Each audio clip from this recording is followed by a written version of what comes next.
નમસ્તે વિદ્યાર્થી મિત્રો, આપણી આ યુટ્યુબ ચેનલમાં તમારું હાર્દિક સ્વાગત છે.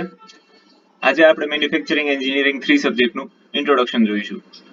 મેન્યુફેક્ચરિંગ એન્જિનિયરિંગ 3 નું જીટીયુ પ્રમાણે એકદમ સરળ ગુજરાતી ભાષામાં આ ચેનલમાં તમને નોલેજ પ્રોવાઈડ કરવામાં આવશે.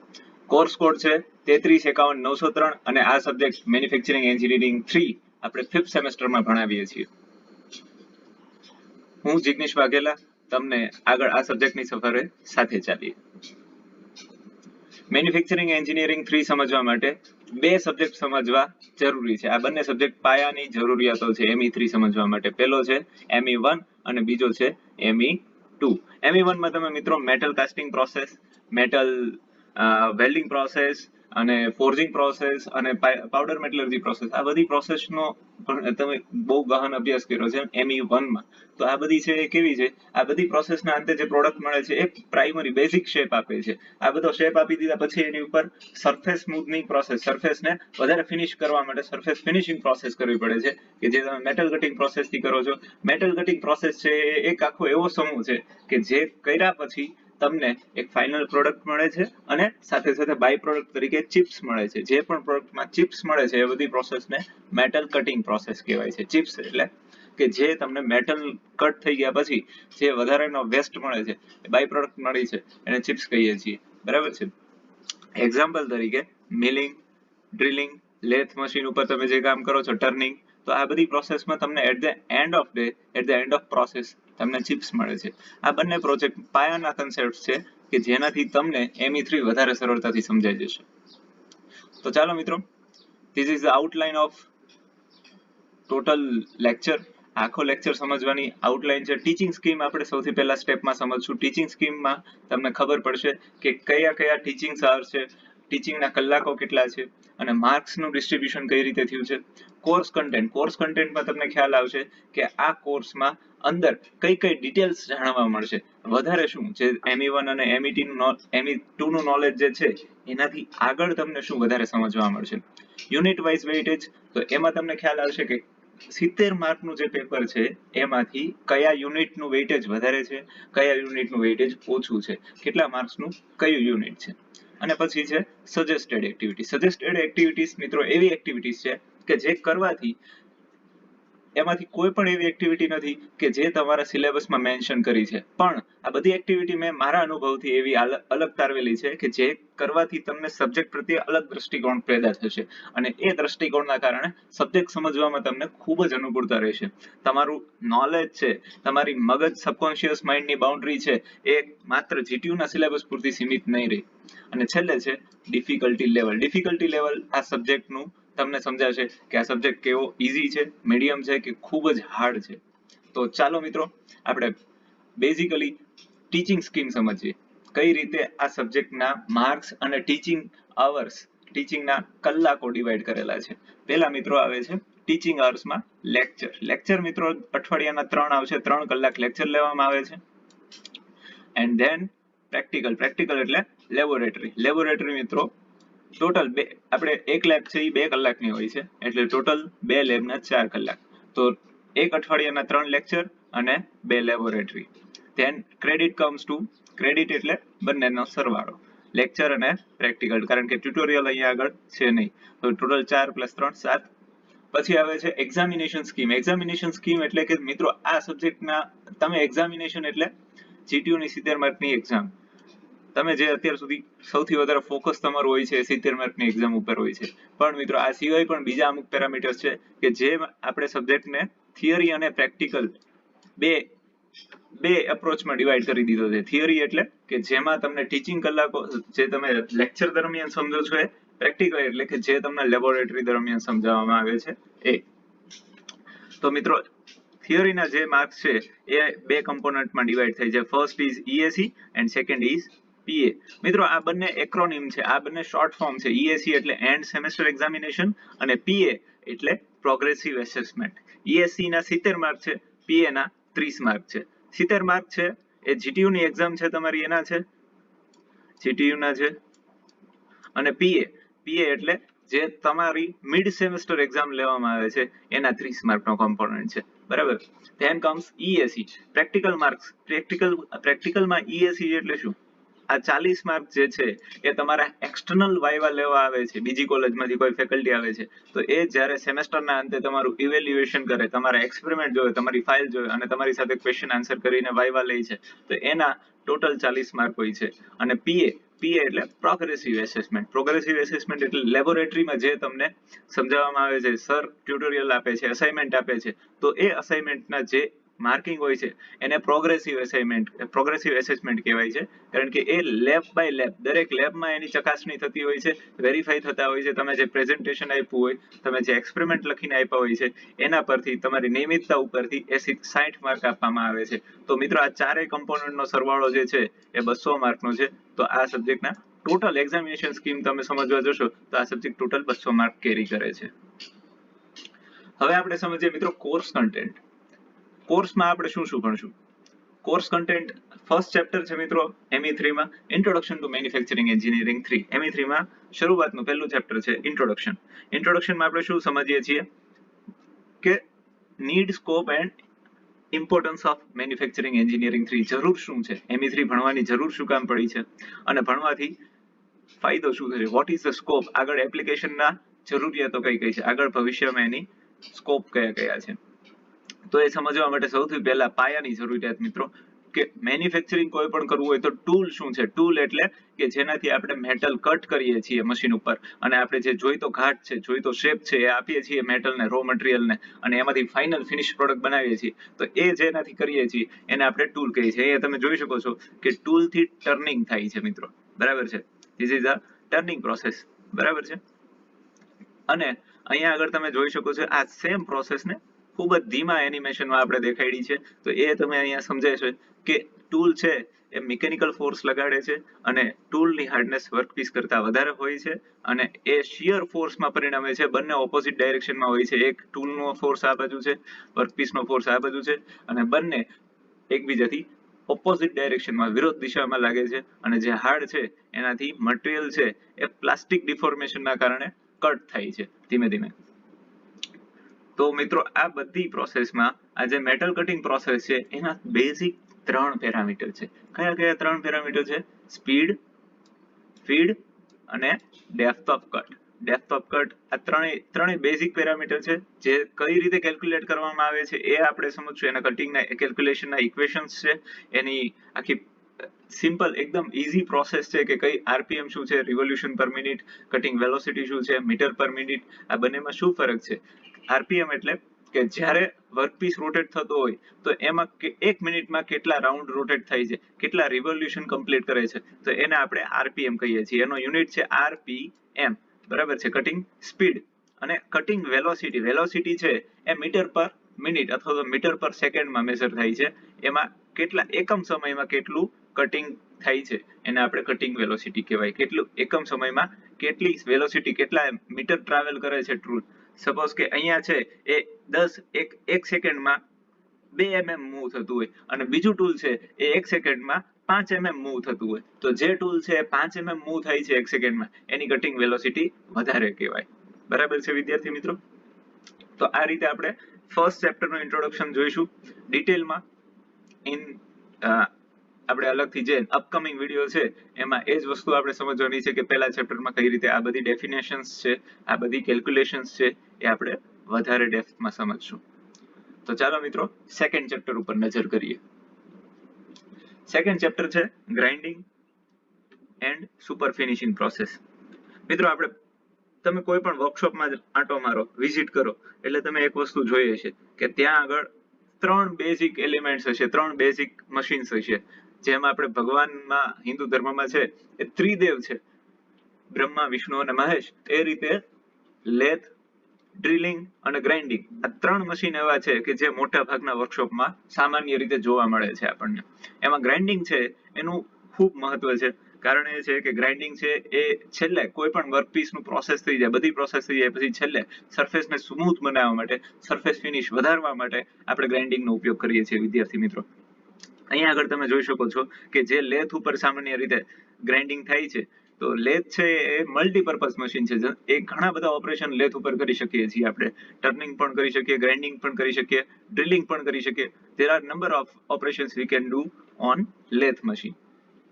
અહીંયા આગળ તમે જોઈ શકો છો કે લેથ ચકમાં આપણે વર્કપીસ એડ કરેલો છે અને ગ્રાઇન્ડિંગ થાય છે, અને સેમ પ્રોસેસનું એનિમેશન તમને બાજુમાં છે.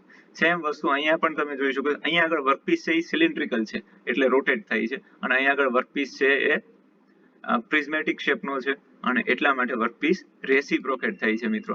બરાબર છે. તો આ જ રીતે ગ્રાઇન્ડિંગની અલગ અલગ ગ્રાઇન્ડિંગના ક્લાસિફિકેશન પણ છે. તમે અત્યારે જોયું કે ગ્રાઇન્ડિંગ છે એ સિલિન્ડ્રિકલ સરફેસ માટે અલગ છે, પ્રિઝમેટિક સરફેસ માટે અલગ છે. તો બધા અલગ અલગ પ્રોસેસના ક્લાસિફિકેશન છે, અને જે પ્રોસેસ સિલિન્ડ્રિકલ છે પણ અંદર આપણે ગ્રાઇન્ડિંગ કરવાનું છે, તો આ છે internal grinding, internal cylindrical grinding છે. તો એ વસ્તુ પણ આપણે ડિટેલમાં સમજશું. તો કહેવાનો અર્થ એ છે કે ગ્રાઇન્ડિંગની ટોપ ટુ બોટમ વસ્તુ, A to Z વસ્તુ આપણે સમજશું. એના ક્લાસિફિકેશન શું છે, એની ગ્રાઇન્ડિંગ મશીન છે એ કઈ રીતે બને છે, અને જે રીતે તમારો એનરોલમેન્ટ નંબર છે એની ઉપરથી તમારી કોલેજ, તમારું એડમિશન યર, તમારું કઈ બ્રાન્ચ છે એ દરેક વસ્તુ ખ્યાલ આવી જાય. એ રીતે ગ્રાઇન્ડિંગ વ્હીલનું પણ એક ડેઝિગ્નેશન સિસ્ટમ છે કે જેમાંથી ગ્રાઇન્ડિંગ વ્હીલ કયા મટીરિયલનું, કયા એબ્રેસિવ ગ્રેઇન્સનું બનેલું છે, કઈ ટાઈપનું બોન્ડિંગ છે, એ દરેક વસ્તુ તમને અંદરથી ખ્યાલ આવી જશે. એ પણ આપણે અંદર સમજશું. પછી આવે છે ગ્રાઇન્ડિંગ સાથે, ગ્રાઇન્ડિંગ એક પ્રકારની ફિનિશિંગ પ્રોસેસ છે. જ્યારે આગળ આપણે શું છે, super finishing process. Super finishing process કઈ કઈ છે? હોનિંગ, લેપિંગ, બફિંગ, આ બધી પ્રોસેસ કઈ છે? સુપર ફિનિશિંગ પ્રોસેસ છે. આ બધી પ્રોસેસમાં પણ આપણે અલગથી સમજશું કે જેમાંથી સરફેસની વધારે સ્મૂથનેસ, જેટલી વધારે સ્મૂથ હોય એટલી પ્રોડક્ટની લાઈફ વધી જાય છે. જેટલી વધારે સરફેસ ખરબચડી એમાં કોરોઝન થવાના ચાન્સીસ વધારે છે, ડર્ટ છે, કચરો છે, એ બધી વસ્તુ ભરાય છે, અને કારણે એની લાઈફ ઘટે છે. પણ જ્યારે સરફેસ છે એકદમ સ્મૂથ હોય છે, જે સરફેસ ફિનિશ છે જેમ માઇક્રોનમાં જાય છે, ધીમે ધીમે વધે છે, એમ એમ એની સરફેસ છે એના કારણે પ્રોડક્ટની લાઈફ વધે છે. Next third chapter.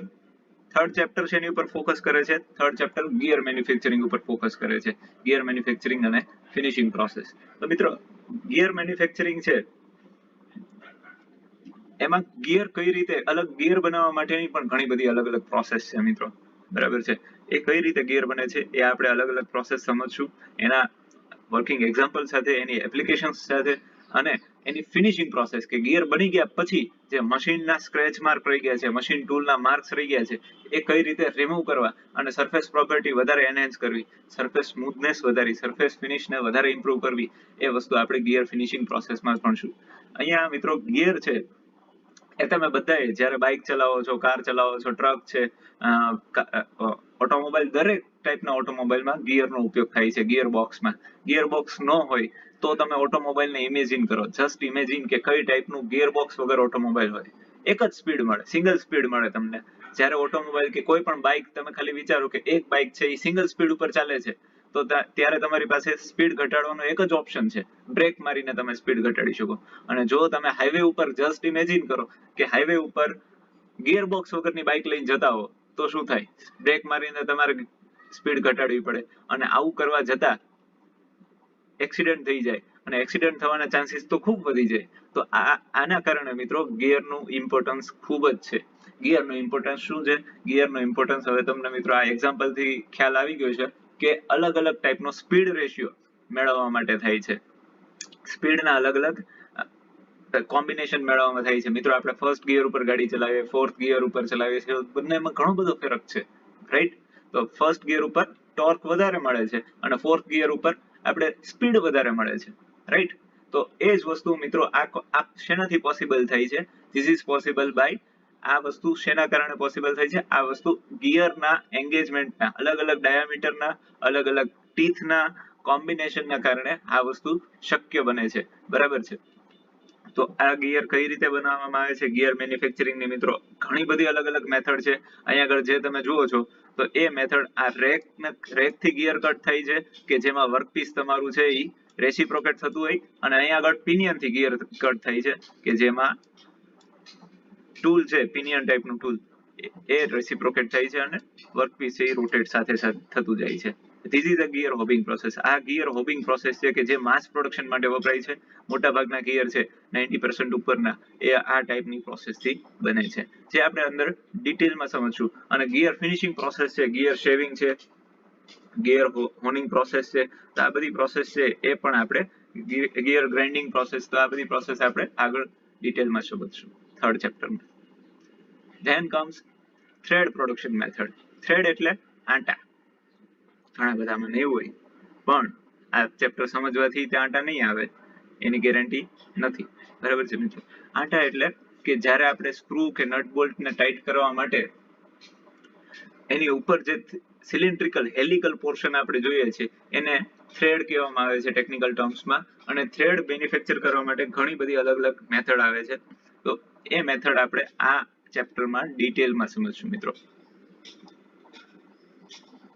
પહેલા તો થ્રેડ છે એની બેઝિક જીઓમેટ્રી સમજશું, થ્રેડની કન્સ્ટ્રક્શનલ ફીચર્સ, થ્રેડની અલગ અલગ એપ્લિકેશન્સ, એના એડવાન્ટેજ અને લિમિટેશન્સ આ ચેપ્ટરમાં આપણે ડિટેલમાં સમજશું. અહીંયા તમે જોઈ શકો છો કે થ્રેડ છે, થ્રેડિંગ કરવા માટેનું જે ટૂલ છે એ એક્સિયલ ડાયરેક્શનમાં નીચે જાય છે, કટ કરે છે થ્રેડ, અને પછી ધીમે ધીમે સેમ ટૂલ છે એ રિવર્સ ડાયરેક્શનમાં ઉપર જાય છે. This is a rotational reverse. બરાબર છે. અને ત્યારે જે તમને થ્રેડ મળે છે આ પ્રોસેસને ટેપિંગ પ્રોસેસ કહેવાય. એન્ડ ધેન લેથ ઉપર પણ તમે થ્રેડ કટ કરી શકો. તમે અહીંયા જોઈ શકો છો કે ટૂલ છે એ આગળ એડવાન્સ થાય છે અને એની ઉપર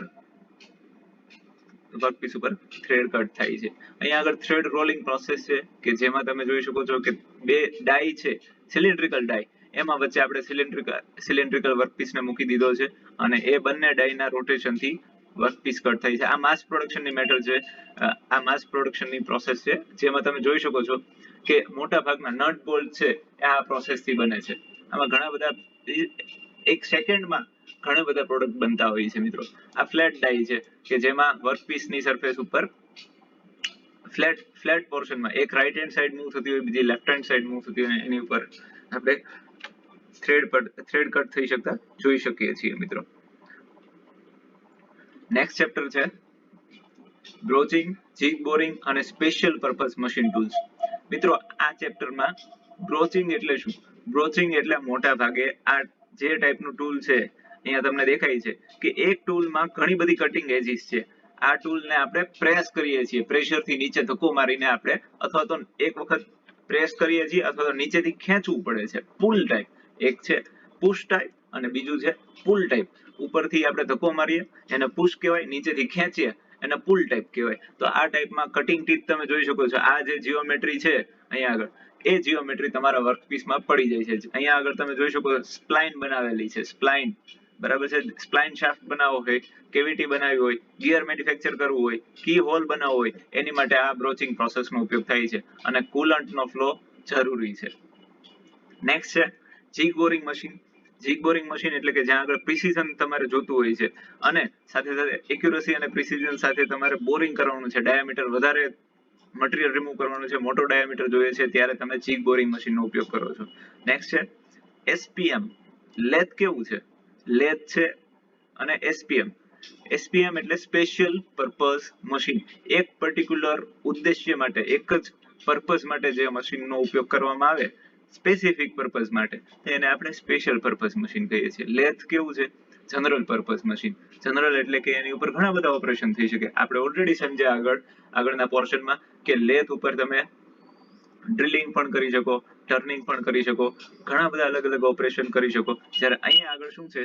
અહીંયા આગળ તમે સ્પેશિયલ પર્પઝ વેલ્ડિંગ મશીન છે, તો એમાં લિનિયર વેલ્ડિંગ જ થશે. તમે જોજો લેથ અહીંયા આગળ જે છે એસપીએમ, તો એમાં માત્ર લિનિયર વેલ્ડિંગ જ થાય છે. So that is only for બે પ્લેટને જ્યારે તમારે લિનિયરલી વેલ્ડ કરવી છે એક સીધી રેખામાં, ત્યારે જ આ મશીનનો ઉપયોગ થઈ શકે છે. તો આવા ઘણા બધા અલગ અલગ ટાઈપના મશીન ટૂલ્સનો આપણે ડિટેલમાં સમજશું એસપીએમમાં, જે યુનિટ 5 છે એમાં. પછી આવે છે છઠ્ઠું યુનિટ. છઠ્ઠા નંબરના ચેપ્ટરમાં તમે નોન કન્વેશનલ અને advance method of machining. Non conventional અને કન્વેશનલ મેથડમાં મિત્રો બેઝિક ફરક એ છે કે કન્વેશનલમાં આપણને ખ્યાલ છે કે ટૂલની હાર્ડનેસ વર્કપીસની હાર્ડનેસ કરતા વધારે હોવી જોઈએ, જ્યારે કન્વેશનલ ની આ લિમિટેશન છે અને એ લિમિટેશનને દૂર કરવા માટે આપણે non conventional manufacturing process use કરીએ છીએ. કન્વેન્શનલમાં આપણે મિકેનિકલ ફોર્સના કારણે મેટલ કટ કરીએ છીએ, જ્યારે નોન કન્વેન્શનલમાં એવું જરૂરી નથી કે મિકેનિકલ એનર્જી જ માત્ર યુઝ થાય. અહીંયા આગળ ઇલેક્ટ્રિકલ એનર્જી પણ યુઝ થાય છે, થર્મલ એનર્જી પણ યુઝ થાય છે, કેમિકલ એનર્જી પણ યુઝ થાય છે, અને બીજી ઘણી બધી ઇલેક્ટ્રિકલ એનર્જીના ફોર્મ અલગ અલગ ફોર્મમાં પણ આપણે ઉપયોગ કરીએ છીએ. જેમ કે અહીંયા તમે જોઈ શકો છો કે EDM ઇલેક્ટ્રિક ડિસ્ચાર્જ મશીનિંગ છે, એ બંને વચ્ચે સ્પાર્ક થી મટીરિયલ રિમૂવ કરે છે. This is a tool. આ ટૂલ છે અને અહીંયા આગળ મેટલ છે, જે આપણે રો મટીરિયલ છે, જેની ઉપર સ્પાર્ક થાય છે અને એના કારણે જે શેપ ટૂલ ઉપર છે એ શેપ તમને વર્કપીસ ઉપર મળે છે. અહીંયા આગળ તમે જોઈ શકો છો કે લેઝર કટિંગ થાય છે, લેઝર બીમ મશીનિંગ થાય છે. તો લેઝર બીમ મશીનિંગમાં પણ લેઝર હીટ એનર્જીનો આપણે ઉપયોગ કરીએ છીએ. અહીંયા આગળ વોટર જેટ મશીનિંગ છે. વોટર જેટ મશીનિંગ એટલે આપણે ઘણી વખત સાંભળ્યું છે કે એક પથ્થર ઉપર ધીમે ધીમે જો પાણીની ધાર સતત પડતી રહી તો એ પથ્થરનો આકાર પણ બદલાઈ જાય છે. તો એ જ વસ્તુ અહીંયા આગળ યુઝ કરવામાં આવે છે કે પાણી પ્લસ વોટર પ્લસ એબ્રેસિવ એ બંનેનો ઉપયોગ કરીએ અને એને એક નોઝલના શેપમાં, જેમ ડાયામીટર ઘટે એમ એની વેલોસિટી વધે અને એના કારણે એ જે બહાર ધાર નીકળે છે, પાણીનો જે ફ્લો થાય છે, એ જેટનો ફ્લો એટલી હાઈ વેલોસિટી થી થાય છે કે જેનાથી મટીરિયલ કટ થઈ જાય છે. એન્ડ ધેન નેક્સ્ટ ઇઝ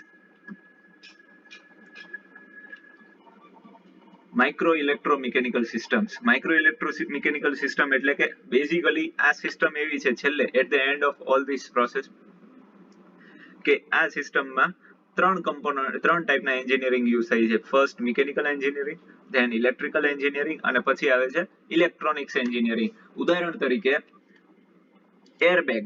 અહીંયા આગળ તમે જોઈ શકો છો કાર છે, એનું ક્રેશ ટેસ્ટ થાય છે. ક્રેશ ટેસ્ટ એટલે કે જ્યારે કાર નવી બનાવવામાં આવે છે, કોઈ નવું મોડેલ લોન્ચ કરવામાં આવે છે, ત્યારે એની સેફટી જોવા માટે કારને એક ટેસ્ટ કરવામાં આવે છે, કારનો ક્રેશ કરવામાં આવે છે, જેમાં એરબેગ ખુલે છે અને અંદર બે હ્યુમન મોડેલ મૂકેલા છે, એની ઉપર એ એરબેગની શું અસર થાય છે એ વસ્તુ જોવામાં આવે છે. તો એરબેગ છે એ એક MEMS સિસ્ટમનું ઉદાહરણ છે. MEMS એટલે માઇક્રો ઇલેક્ટ્રોમિકેનિકલ સિસ્ટમ, જેમાં મિકેનિકલ સિસ્ટમ પણ છે, ઇલેક્ટ્રિકલ સિસ્ટમ પણ છે અને ઇલેક્ટ્રોનિક્સનો પાર્ટ પણ છે.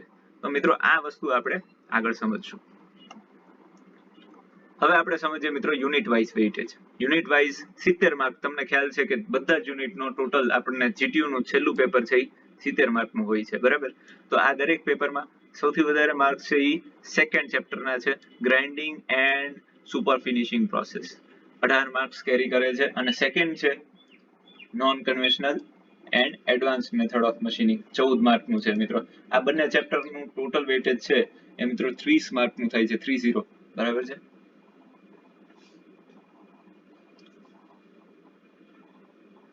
It is more than 30 marks. તો મિત્રો 30 માર્ક કરતા વધારે વેઇટેજ થાય છે 18 + 14.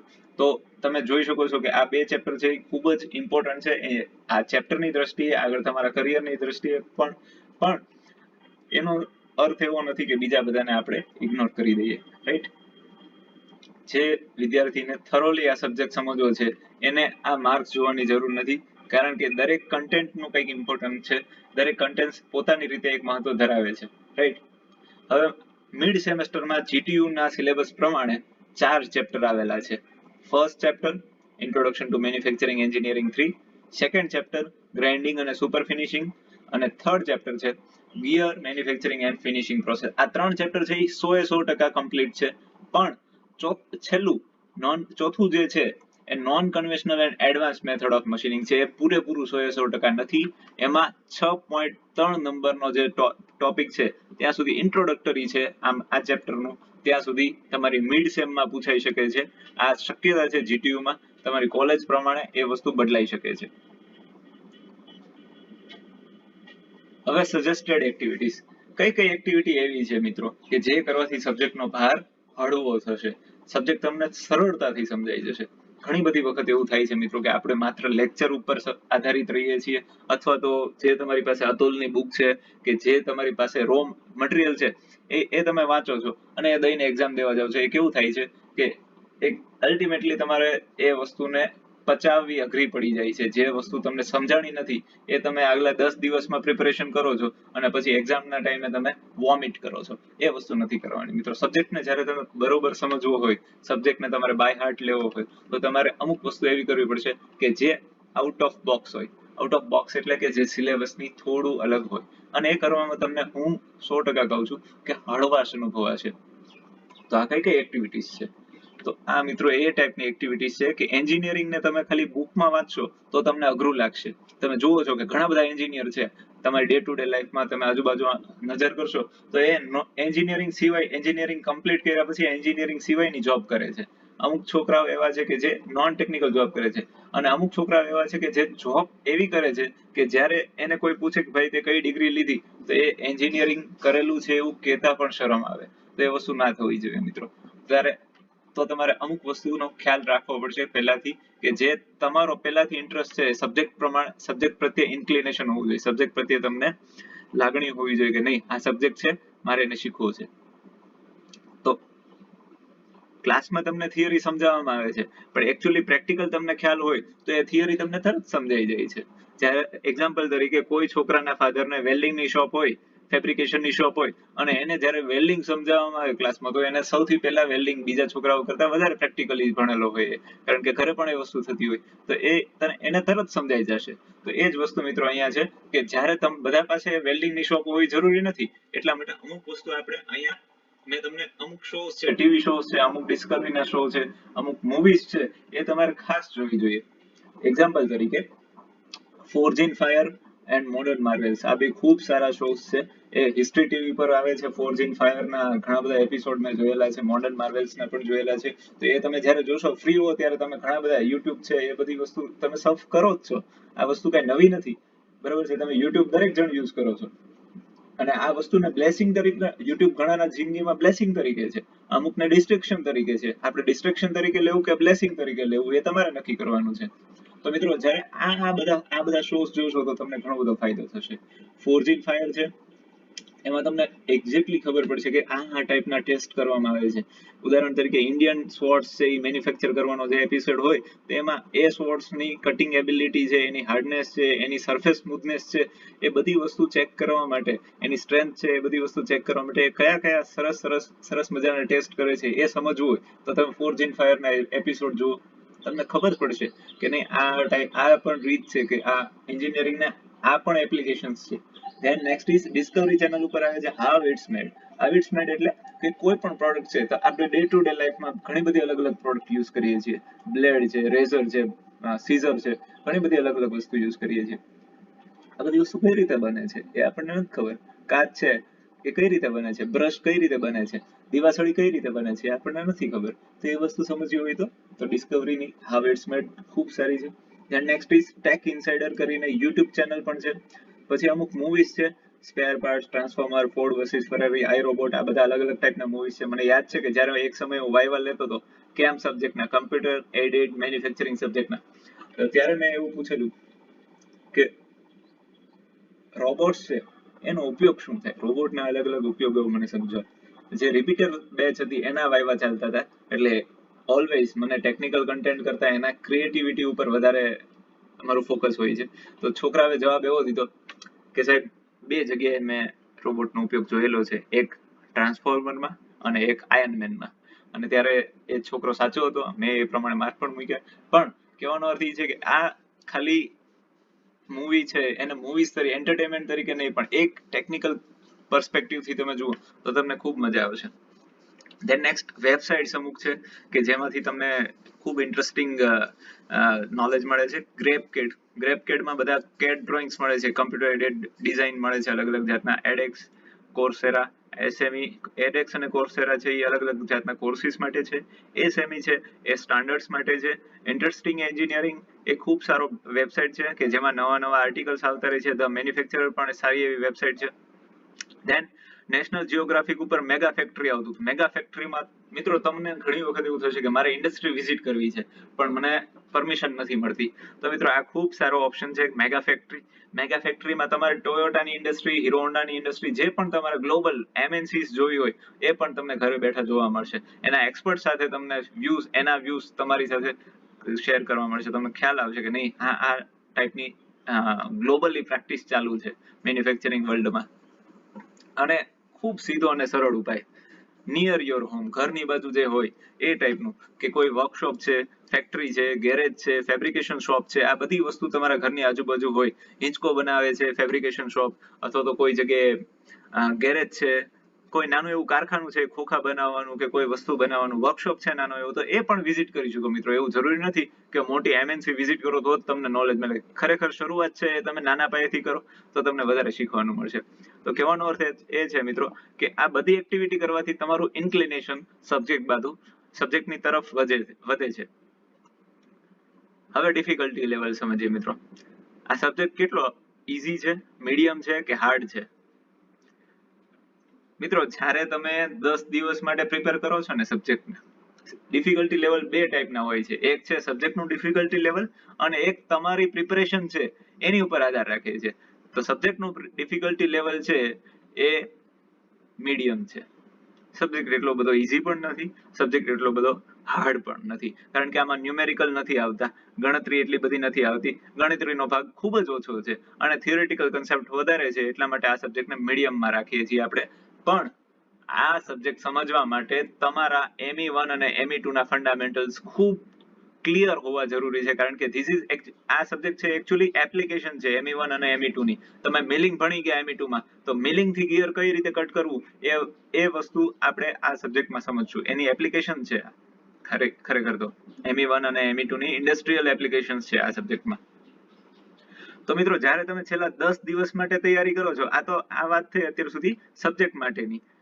આ ઉપરનો જે ફિગર છે એ સબ્જેક્ટ માટેનો છે, પણ પર્સનલ લેવલે અમુક વિદ્યાર્થીઓને છેલ્લે 10-15 દિવસમાં, તે મોટા ભાગના વિદ્યાર્થીઓને as a engineering professor I can understand, હું સમજી શકું છું કે કઈ રીતે બધા વિદ્યાર્થીઓ તૈયારી કરતા હોય છે.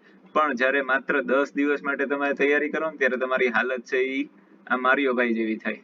બરોબર છે કે ઘણી બધી ડિફિકલ્ટી એક સાથે આવે, આ બધા સબ્જેક્ટના એક સાથે પ્રેશર આવે છે અને એના કારણે તમને તૈયારી કરવી થોડી ડિફિકલ્ટ પડી જાય છે અને તમારે જે જોઈતું રિઝલ્ટ છે એ તમારે નથી મળતું. અને ત્યારે તમને એવું થાય, ઇન્સાઇટ થાય અંદરથી, તમારો આત્મા કહેતો હોય કે નહીં, મારે આ સબ્જેક્ટ પહેલાથી વાંચવો છે, આ સબ્જેક્ટ તમારે રેફરન્સ બુકમાંથી વાંચવો છે, આ સબ્જેક્ટના 5 વિડીયો જોઈને મારે સમજવો છે, એવું તમને અંદરથી ઇન્સાઇટ થાય ને પછી તમારું મન નક્કી કરે કે પહેલા આવતા સેમેસ્ટરથી હવે આપણે ખૂબ ડિટેલમાં ટોપ 5 માં આવીએ ક્લાસમાં, એવી રીતે આપણે તૈયારી કરશું. જ્યારે અમુક વિદ્યાર્થીઓ એવા છે કે જે રેગ્યુલર લેબ લેક્ચર્સ એટેન્ડ કરે છે, પોતાના ઘરે જઈને જે પણ પ્રાઇમરી બેઝિક વર્ક કરવાનું કીધું છે, હોમવર્ક કરવાનું કીધું છે, કે જે ક્યુરિયોસિટી, ડાઉટ થાય છે, મિત્રો સવાલો થાય છે એ ખૂબ જરૂરી છે, દરેકને સવાલ થવા જોઈએ, પણ સવાલ છે એ છેલ્લા 10 દિવસ પૂરતા થાય ને એ વિદ્યાર્થીની હાલત આ મારિયો જેવી થાય છે. પણ અમુક વિદ્યાર્થીના સવાલ છે એ આખા સેમેસ્ટરમાં થતા હોય, તો એ સવાલોના કારણે જે રીતે આ મારિયો ભાઈ છે એ ડિફિકલ્ટીઝ કે હર્ડલ્સ પાર કરીને છેલ્લે તમે જોઈ શકો છો એની પ્રિન્સેસ પાસે પહોંચી જાય છે. એ રીતે તમે તમારી સક્સેસ પાસે પહોંચી જશો.